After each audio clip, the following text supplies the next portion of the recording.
ஜனநாயகனுடைய இசை வெளியீட்டு விழாவுக்கு நிறைய சிக்கல்கள்லாம் இருக்குன்னு சொல்லப்பட்டிருக்கு.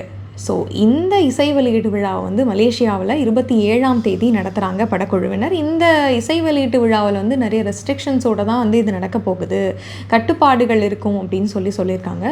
விஜய் அவர்கள் பேசும்பொழுது கட்சி சம்மந்தப்பட்ட எந்த ஒரு வார்த்தைகளுமே வந்து யாருமே பயன்படுத்தக்கூடாது, இது ஒரு கமர்ஷியலான விஷயம், அதுவும் படம் சம்மந்தப்பட்ட விஷயம்னா படத்துக்கானதை மட்டும் நீங்கள் பேசிட்டு வெளியே வரணும்னு சொல்லப்பட்டிருக்காங்களாம்.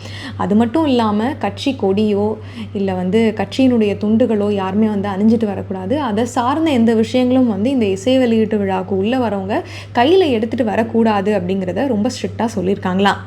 கடைசி படம் அப்படிங்கிறதுனால தான் நடிக்கிற கடைசி படம்ங்கிறதையும் அதிகாரப்பூர்வமாக விஜய் அவர்கள் அறிவிச்சிருக்காங்க. ஸோ தாவேக தலைவராக இல்லாமல் நடிகர் விஜயா வந்து அவர் வரணும் அப்படிங்கிற மாதிரி தான் இருக்குது. ஸோ இந்த இசை வெளியீட்டு விழாவில் அவர் அரசியல் பற்றி பேசுவாரா இல்லை எது சம்மந்தமாக நிறைய விஷயங்களை பேச போகிறார்? ஏன்னா ஒவ்வொரு இசை வெளியீட்டு விழாவிலையும் அவருடைய ஸ்பீச் அப்படின்னு சொல்லி பார்க்கும்பொழுது நிறைய அரசியல் சம்மந்தப்பட்ட விஷயங்களை தான் அவர் வந்து பேசிகிட்டு இருப்பார். ஸோ இந்த இசை வெளியீட்டு விழாவில் என்ன பேசுகிறாருங்கிறத பொறுத்துட்டு தான் பார்க்கணும்.